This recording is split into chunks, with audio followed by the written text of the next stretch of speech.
السلام عليكم، اهلا بكم في قناتي سويت اند صور مع منى. يا رب تكونوا بخير. النهارده هنعمل مع بعض الباستا فلورا، وهي هتكون بالقرفه. حلوه جدا في الشتاء والريحه بتاعتها بتبقى رهيبه. ممكن تستغنوا عن القرفه وتمشوا بنفس المقادير هي. طيب احنا اول حاجه هنعملها ان احنا هننزل بنص كوبايه من السمنه، عليها كوبايه من السكر، وعليها بيضتين، وربع كوبايه من الزيت، والفانيليا بتاعتنا. لو ما عندناش فانيليا عادي ما تحطوش فانيليا. انا ما كانش عندي فانيليا ومعموله من غير فانيليا. على فكره القرفه هتغطي على ريحه البيض. بعد كده هنفضل نقلب بالمضرب السلك العادي اليدوي. لا محتاجين خلاط ولا محتاجين مضرب كهربائي. هننزل بقى بحوالي كوبايتين ونص من الدقيق، وواحد بيكنج باودر، ورشة ملح، ومعلقتين كبار من القرفة. وهنبتدي بقى نمسك الخليط بتاعنا كده، هنبتدي يعني نلمه، هنعجنه مع بعض كويس جدا لغاية ما نلاقي ان كله بقى قطعة واحدة. هتشوفوا دلوقتي الشكل. انا قلت كوبايتين ونص دقيق، لكن وارد جدا ان يكون محتاج دقيق تاني معاكم لغايه 3 كوبايات. على فكره من كوبايتين لحد 3 كوبايات هتبقى يعني كلها متجانسه مع بعضها، بس هي ال3 كوبايات هتديكم مقدار حلو جدا. تمام. انا بقى هبتدي الم العجين بتاعي كده زي ما انتم شايفين في ايديا، وهبتدي ان انا اخلي كل المكونات تتجانس مع بعض. عايزين تعملوها بقى في العجانه براحتكم، عايزين تعملوها بالمضرب الكهربائي برضه براحتكم زي ما انتوا عايزين. لكن هي مش محتاجة خالص، عجينة سهلة وسلسة. حتى اللي صحته على الله كده زي صحتي تمام هتعمل معاه، هتلم معاه بسرعة جدا. ابتديت المها وحطيتها على الرخامة وابتديت اعجن، وابتديت احط الدقيق بتاعي لغاية ما ابتديت ان انا احس انها ما بتلزقش وعاملة معايا قوام كريمي كده. بصوا هتلاقوها سايلة ازاي، بس هي لما نفسها. تمام. بعد كده هجيب الصينية بتاعتي. دي صينية من صواني البيتزا، دي اكبر صينية في صواني البيتزا. معاكم يا تحطوها في اكبر واحده يا تحطوها في اللي هي الاصغر منها على طول. او لو هتعملوها في صواني الكيك معاكم صينيه مقاس 30 او 28.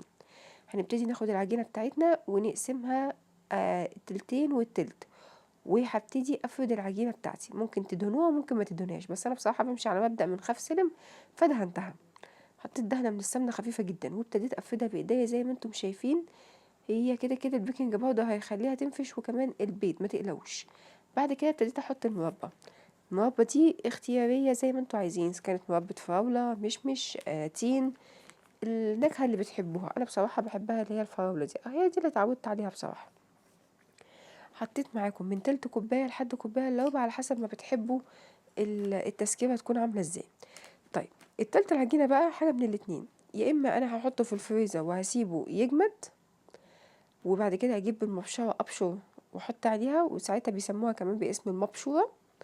يا اما هعملها اشكال بالرول كده. انا كنت مره منزلاها قبل كده ان هي معموله رول عكس عكاس. يا اما هعملها زي انا هعملها كده دلوقتي، اشكال قلوب نجوم زي ما انتوا عايزين. باخد العجينه بتاعتي وابتدي افردها.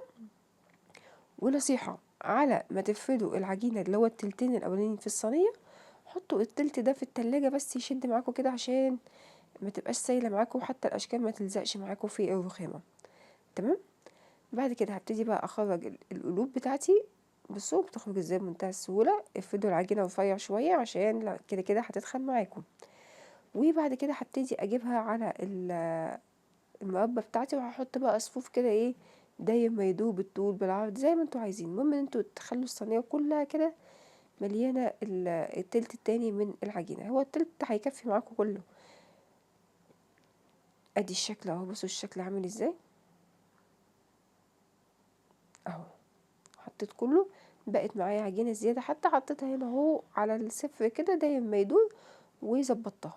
دخلتها على فرن ساخن من ساعه ما اشتغلت كده على فرن ساخن على درجه حراره 180، شغال فوق وتحت. لو ما بيشتغلش فوق وتحت بنشغل تحت بس. نعرف منين ان هي بقى استوت؟ هنلاقي ان ابتدت تفصل عن الصينيه، يبقى تمام تحت استوى. نروح قافلين تحت ومشغلين الشوايه تاخد لون لو ما كانتش خدت لون. المفترض الطبيعي ان احنا بنسيبها تبرد خالص عشان نعرف نطلعها. بصوا قدامكم حاجة من الاتنين، لو عايزينها نظام الكيك فمش هتخرموا، مش هتعملوا فتحات كده بالشوكة. لو عايزينها زي البسكوتة كده هتفردوها في صينية كبيرة. تمام. عايزينها بقى نظام الكيك فبنعملها في صينية عالية زي صواني الكيك، ما بنعملهاش في صواني الحواف بتاعتها رفيعة زي بتاعة البيتزا. لو عملناها في صينية من صواني الكيك هتطلع معاكم تخينة شبه الكيك. فشوفوا انتوا تحبوها بقى بسكوتة ولا كيكة، الاتنين احلى من بعض. بصوا شايفين المنظر اهي، شايفين السمك بقى عامل ازاي؟ طبعا بتخرج اصلا من الفرن طرية، خلي بالكم، وبتنشف بعد كده. بصوا طالعه ازاي، هي كانت دافيه بصراحه مش بارده. اتمنى الفكره تكون وصلتكم والفيديو يكون عجبكم. سلام عليكم.